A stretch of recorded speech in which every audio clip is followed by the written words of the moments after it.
अस्सलाम वालेकुम, मैं हूं एहतशाम कियानी और आप देख रहे हैं मेरा यूट्यूब चैनल।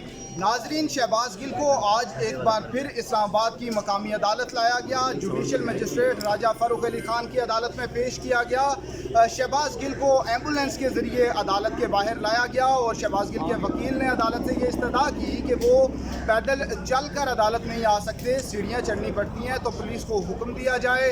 अदालत ने पुलिस एहलकारों को हुक्म दिया कि शहबाज गिल को उठा कर कमरा अदालत लाया जाए।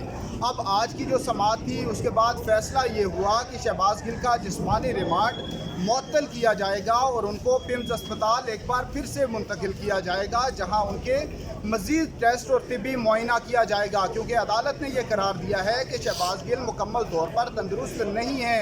अब शहबाज गिल को पिम्स अस्पताल मुंतकिल किया जाएगा, लेकिन अदालत ने यह करार दिया है कि शहबाज गिल का जो 48 घंटे का जिस्मानी रिमांड दिया गया था वो ताहाल शुरू नहीं हुआ। अब रिमांड चूँकि शुरू नहीं हुआ तो शहबाज गिल को एक बार फिर से इस्लामाबाद पुलिस की कस्टडी में 2 रोज़ के लिए जाना ही होगा।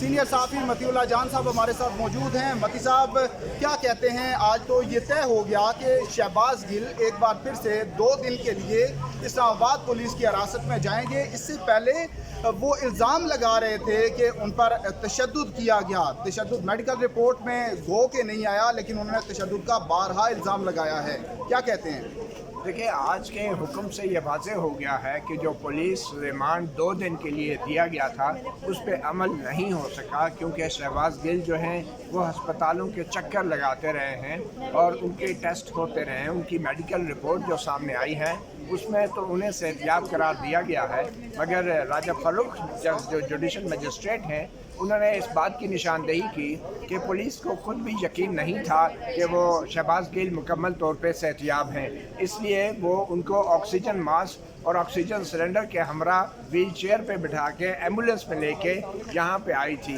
हालांकि मेडिकल रिपोर्ट में उनको मुकम्मल तौर पे सेहतियाब करार दिया गया था और सिर्फ एक पुराने दमे की बीमारी के हवाले से बात की गई थी, मगर आज उसी दमे की बीमारी के हवाले से शहबाज गिल ने कुछ असरात का मुजाहरा किया। यहाँ पे ऊंचे ऊंचे सांस ले रहे थे और बार बार ऑक्सीजन मास्क की उनको तलब हो रही थी, जिसकी वजह से जुडिशल मजिस्ट्रेट ने एक बार फिर उनका तफसीली मुआयना, जो ख़ास तौर पे जो उनको सांस का मामला है उसके हवाले से अस्पताल को हुक्म दिया है और पीर को उसकी रिपोर्ट पेश की जाएगी और उस वक्त तक जो पुलिस का जो रिमांड है उस पर अमल दरामद नहीं हो सकेगा, तफ्तीश नहीं हो सकेगी और फिर पीर को ये फैसला किया जाएगा अदालत की तरफ से कि आया शहबाज गिल को बाकायदा पुलिस की तफ्तीश के लिए रिमांड पर देना है या नहीं। इस वक्त वो इस्लामाबाद पुलिस की तहवील में ज़रूर हैं, मगर रिमांड पर नहीं हैं और वह अस्पताल में ज़ेर इलाज है। अच्छा मती साहब, बड़ा अहम नुक्ता एक ये है कि आज शहबाज गिल के जो प्रोसिक्यूशन की जानिब से नुक्ता उठाया गया कि शहबाज गिल का मज़ीद 8 दिन का रिमांड दिया जाए। अब आप क्या समझते हैं? पुलिस की कोशिश है, चूँकि 2 दिन के जिस्मानी रिमांड के बाद उनको जुडिशल कर दिया गया था, तो अब पुलिस को ये कोशिश कर रही है कि एक ही बार हमें लंबा रिमांड मिल जाए और शहबाज गिल हमारी तहवील में आ जाए, उससे हम इन्वेस्टिगेट कर लें या जो भी सूरत हाल हो, क्योंकि पुलिस को भी बज़ाहिर आपको लगता है कि अब उनको भी उम्मीद नहीं है कि इसके बाद एक बार फिर से उनको फिज़िकल रिमांड मिल सकता है। मेरे ख्याल में पुलिस का रिमांड अभी तक शुरू ही नहीं हुआ और जहाँ तक पुलिस रिमांड का ताल्लुक है, अदालत पहले ही 2 दिन का रिमांड दे चुकी है और अगर वो शुरू नहीं हुआ तो पीर को इस बात का इम्कान है कि बाकायदा तफ्तीश के लिए शहबाज गिल को रिमांड पर दे दिया जाएगा।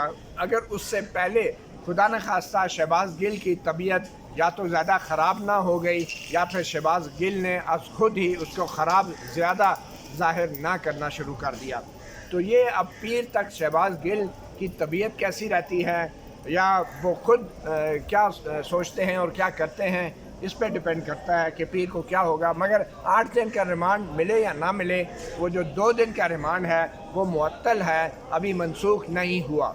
अच्छा मती साहब, जो शहबाज गिल के मामले पे तहरीक इंसाफ का स्टांस आ रहा है वो कोई कन्फ्यूजन का शिकार नज़र आ रहे हैं। फैसल जावेद साहब सेनेट में खड़े होकर कहते हैं कि इनका जो ट्रायल है वो कानून के मुताबिक होना चाहिए, इनसे गलती हुई, गलती अगर जब तस्लीम करें तो ये जो कानून है उसमें ये एक जुर्म है और उस जुर्म की सज़ा भी मुतय्यन की गई है। अगर आप उसको गलती तस्लीम करते हैं तो इसका इनडायरेक्टली या डायरेक्टली आप कहें कि ये मतलब مطلب نہیں ہے کہ آپ یہ مان رہے ہیں کہ شہباز گل نے وہ جرم کیا ہے جس کی ان کے خلاف FIR درج ہوئی ہے. دیکھیں جی، بادشاہ سلامت کو بچانے کے لیے مہروں کی قربانی دی جاتی ہے. اس وقت تمام جو PTI کی قیادت ہے وہ عمران خان کے گرد گھیرا ڈالے ہوئے ہے، اور وہ شہباز گل شاید وہ پہلے سپاہی ہیں جو گرائے جائیں گے، اور خود ان کی قربانی اپنے ہاتھوں سے PTI کی لیڈرشپ دے گی. فیصل جاوید نے یہی کیا. سینٹ کے فلور کے اوپر انہوں نے ایک ایسی تقریر کر دی جس کی کوئی توقع نہیں کر رہا تھا. پہلی بار تحریک انصاف کی طرف سے واشگاف الفاظ میں کہا گیا کہ شہباز گل نے غلط کام کیا ہے، اس کی تقریر غلط تھی، وہ ایک جرم تھا اور وہ ایک غلطی کی، اور اس کی قانون کے مطابق ان کو سزا ملنی چاہیے. یہ فیصل جاوید سینیٹر نے یہ بات کی. ظاہری بات ہے تمام معاملات جو ہیں اب وہ اگر عمران خان کی طرف جا رہے ہیں تو عمران خان کو بچانے کے لیے PTI کے ابھی آہستہ آہستہ دوسرے لیڈرز بھی شہباز گل کو بس کے نیچے پھینک دیں گے اور ان کی قربانی دینے کے لیے تیار ہو جائیں گے. اچھا مطیع اللہ جان صاحب، آپ کو بھی لگتا ہے کہ عمران خان کے خلاف کوئی پولیٹیکلی ان کو وکٹمائز کرنے کی یا ان کو نااہل کرانے کی یا ان کے خلاف کیسز بنانے کی کوئی کوشش ہے جس میں وفاقی حکومت اس حد تک گئی ہے؟ کیونکہ تحریک انصاف کی جانب سے یہ الزام لگایا جا رہا ہے، تو اب ایک طرف خود الزام کو مانا جا رہا ہے کہ یہ غلطی ہے، دوسری طرف یہ کہا جا رہا ہے کہ پولیٹیکلی وکٹمائز کیا جا رہا ہے، تو اس کو کس سینیریو میں آپ دیکھ رہے ہیں؟ دیکھیں، یہ بڑی ہی ایک مشکل پوزیشن ہے جو PTI نے لے رکھی ہے.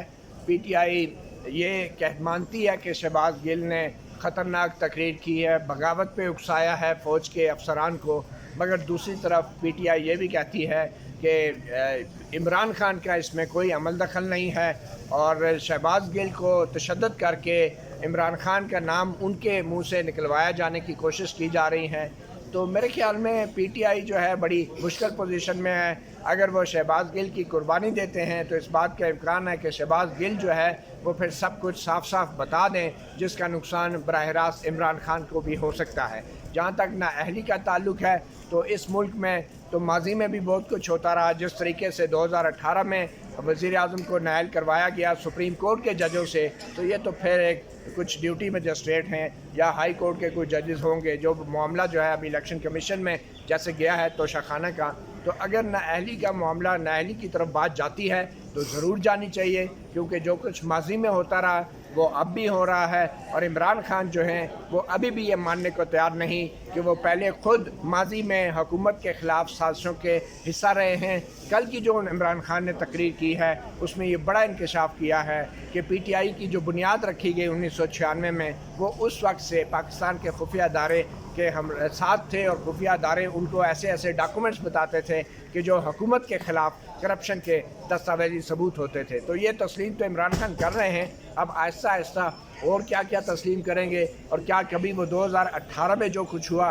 اس کی کہانی بھی سنائیں گے. یہ بھی آنے والے وقت میں کریں کہ عمران خان صاحب نے جیسا کہ یہ بھی کہا کہ اب کوشش یہ کی جا رہی ہے کہ انہیں اور نواز شریف کو ایک ہی صف میں لا کے کھڑا کیا جائے. دونوں پہ ایک تو نائل ہو چکے ہیں، انہیں بھی دکھایا جائے کہ آپ بھی نائل ہو جائیں گے اور اس سپیس بنائی جائے. تو کنکلوڈ اس پہ کر دیں کہ یہ سچویشن کس طرف جا رہی ہے. جی ہم لگتا تو یہی ہے، اور بات یہ ہے کہ اگر کسی نے جرم کیا ہے تو ان سب کو ایک صف مجرموں کی صف میں کھڑا ہونا چاہیے، اور اگر دونوں معصوم ہیں تو دونوں کو پھر بھی ایک ہی صف میں کھڑا ہونا چاہیے. یہ نہیں ہو سکتا کہ عمران خان جرم کرے تو وہ معصوموں کی صف میں کھڑا ہو جائے اور نواز شریف جرم کریں تو وہ مجرموں کی صف میں کھڑا ہو جائے.